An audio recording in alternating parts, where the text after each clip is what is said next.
Hello everyone, कैसे हैं आप लोग। आई होप आप सब अच्छे होंगे।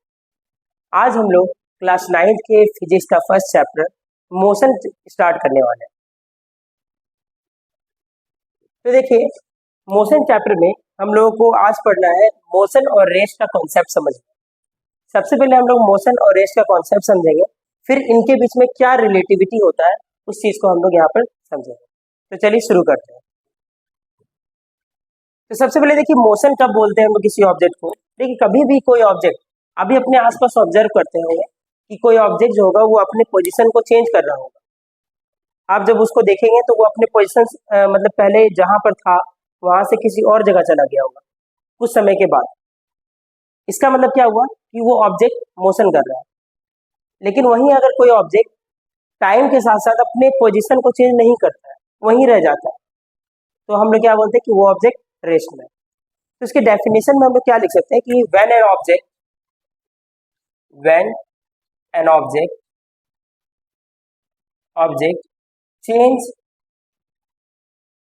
changes its position with time, then it is said to be in motion। ठीक है, मतलब कि कोई ऑब्जेक्ट अगर अपने पोजीशन को टाइम के साथ साथ चेंज कर लेता है तो हम लोग उसको क्या बोलते हैं, मोशन में कहते हैं। फॉर एग्जाम्पल देखिए, यहाँ पे अगर मान लीजिए कोई कार है,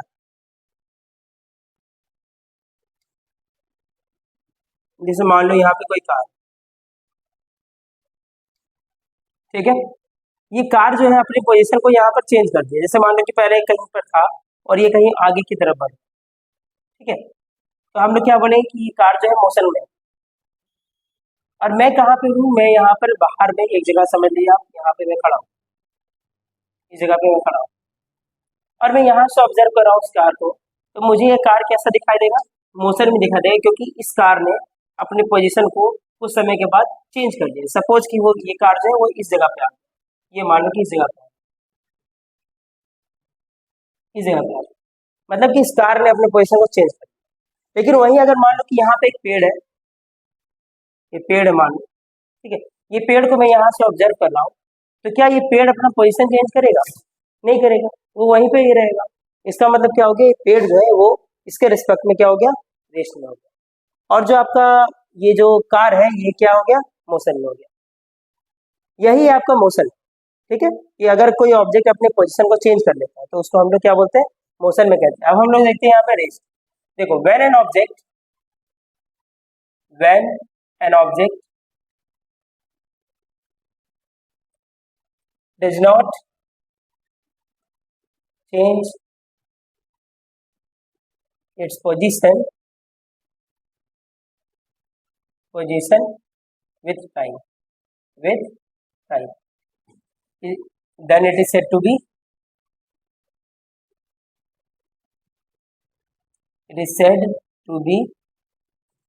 at rest।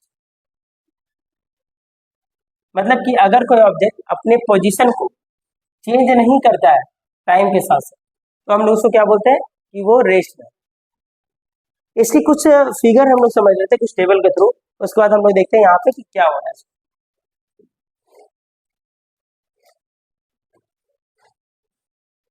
देखिए, मोशन के लिए हम लोग यहाँ पे एक टेबल ड्रॉ करते हैं, सिंपल। यहाँ पे मैं लूंगा टाइम, इस वाले टेबल में टाइम t, और इस वाले टेबल में मैं लूंगा पोजीशन, ठीक है, क्योंकि होगा मीटर में। अब देखिए आप यहाँ पे कि जब टाइम 0 था तो जो ऑब्जेक्ट था वो इनिशियल पोजीशन पे था, मतलब उसका पोजीशन भी 0 था। जब टाइम 5 सेकेंड हुआ, 5 सेकेंड बाद जो पोजीशन है वो चेंज हो गया, वो कितना दूर चला गया, 10 मीटर चला गया। जब 10 सेकेंड हुआ तो ये कितना दूर चला गया, ये मान लो कि 15 मीटर चला गया। 15 सेकेंड में कितना चला गया, मान लो 30 मीटर चला गया। इसका मतलब क्या हो रहा है कि जैसे जैसे यहाँ पर टाइम चेंज हो रहा है, 5 सेकेंड, 10 सेकेंड, 15 सेकेंड, वैसे वैसे ऑब्जेक्ट का जो पोजीशन है वो भी क्या हो रहा है, चेंज हो रहा है। पहले 10 मीटर गया, फिर 10 से 15 मीटर चला गया, 15 से 30 मीटर चला गया, है ना। तो हम लोग क्या बोलेंगे कि ऑब्जेक्ट क्या कर रहा है, मोशन कर रहा है। वहीं अगर हम लोग रेस्ट का बात करते हैं तो रेस्ट में देखिए क्या होगा,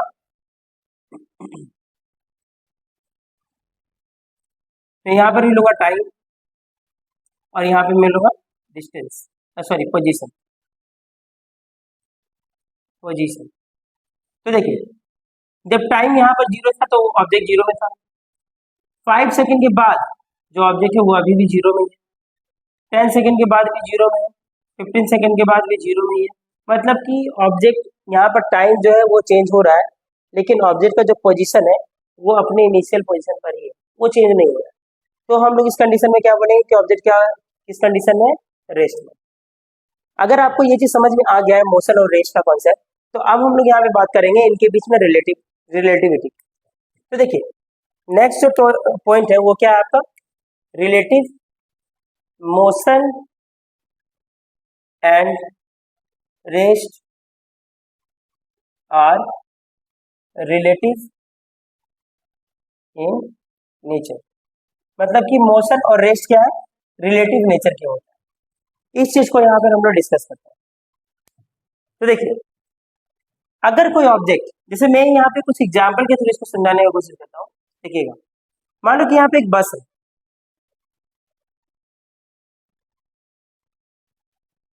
ये बस है, ठीक है। बस में कुछ पैसेंजर्स बैठे हुए हैं,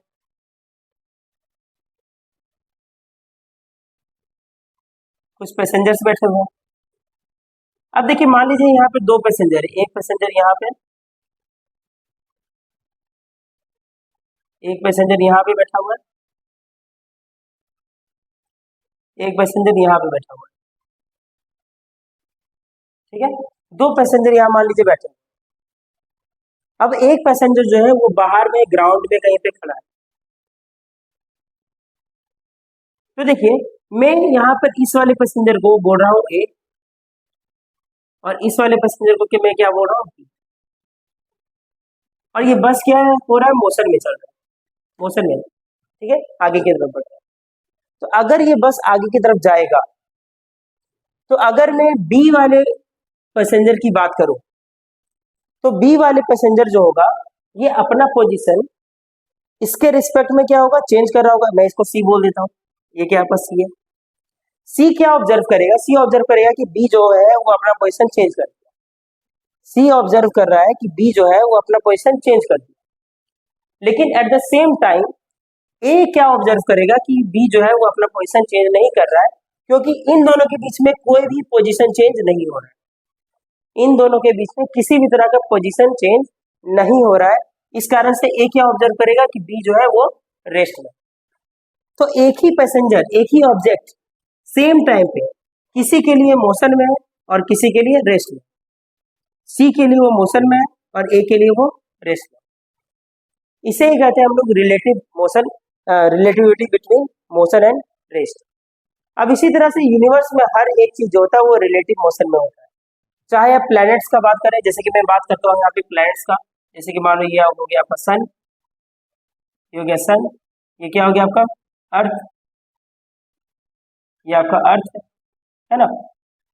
अब अगर मान लीजिए कि आप सोलर सिस्टम के बाहर हो, तो आपको ये दिखाई देगा कि अर्थ जो है ये क्या कर रहा है, सन के अराउंड में मूव कर रहा है।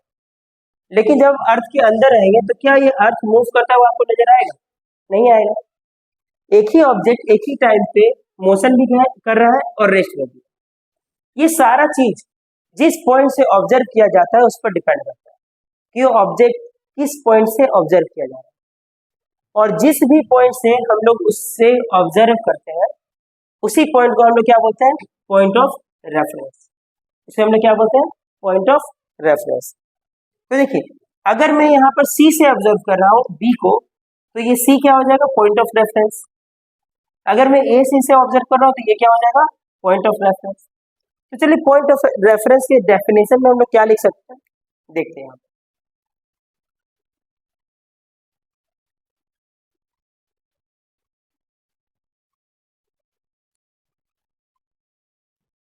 देखिए यहाँ पे क्या लिख सकते हैं हम लोग कि when the point from where from which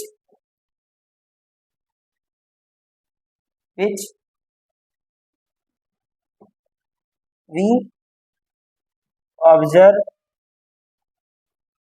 an object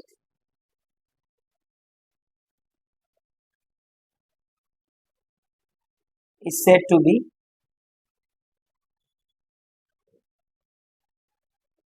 a reference point.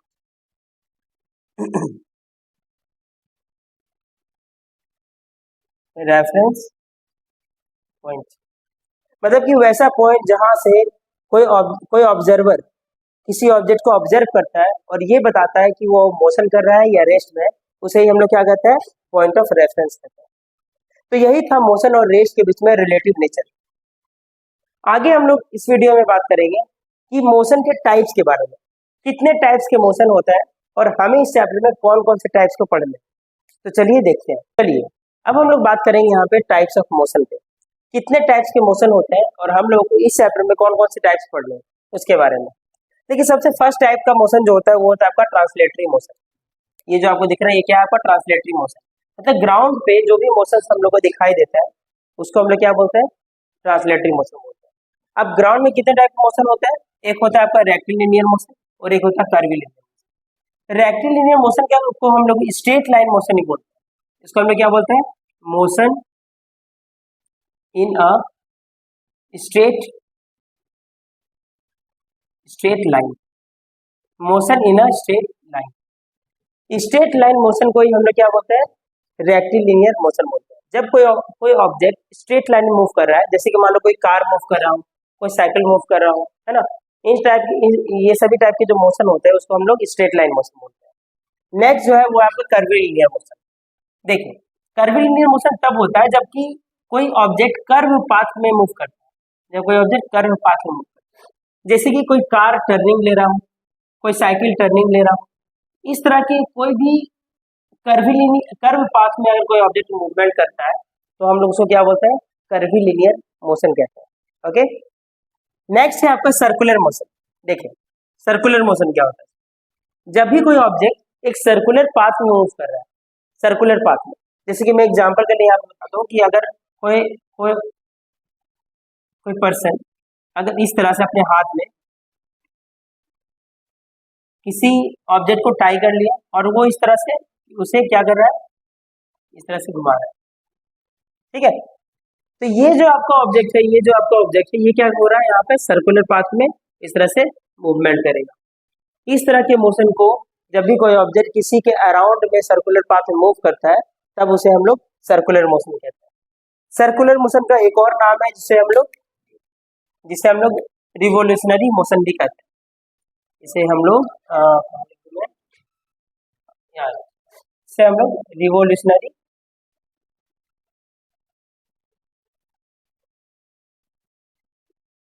Revolutionary motion भी कहते हैं। ओके, नेक्स्ट देखिए यहाँ पे क्या है, रोटेटरी मोशन। ओके, आपने फैन को देखा होगा, फैन जो होता है आपका, ये मान लो फैन है,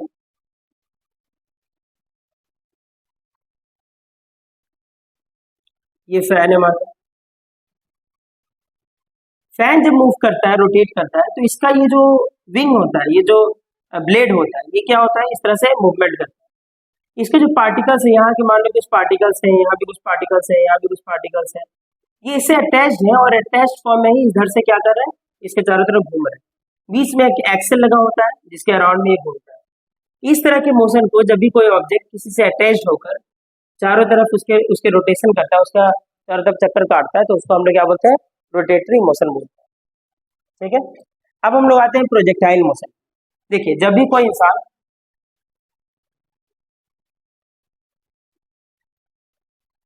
इस तरह से किसी ऑब्जेक्ट को या किसी पत्थर को इस तरह से फेंकता है और वो किसी पॉइंट पे जाके सामने गिर जाता है, जैसे मान लो यहाँ पे आकर गिर, तो ये जो मोशन है जिसमें कि एक ये ऊपर की तरफ भी थोड़ा थोड़ा मूव कर रहा है और थोड़ा सा आगे की तरफ भी मूव कर रहा है, मतलब यहाँ पर देखिए दोनों टाइप की मोशन है, एक हॉरिजॉन्टल मोशन भी दिख रहा है और कुछ अमाउंट है वर्टिकल मोशन भी दिख रहा है, और फिर वो अपनी पोजीशन से यहाँ से जाकर नीचे गिर जाता है।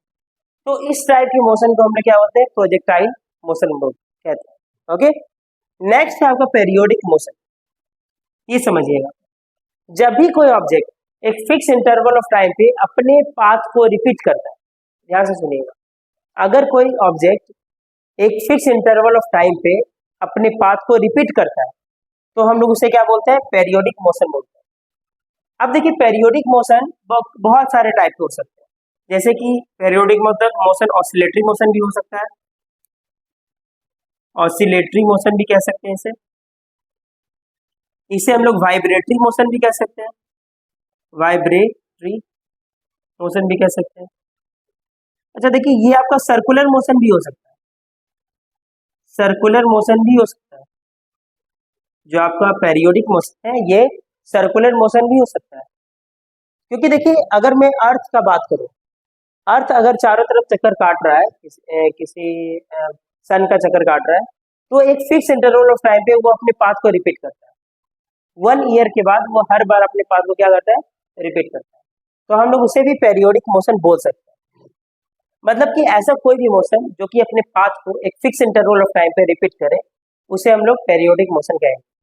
ठीक है, इस टॉपिक में मोशन वाले टॉपिक में हम लोग को 2 टाइप के मोशंस पढ़ने।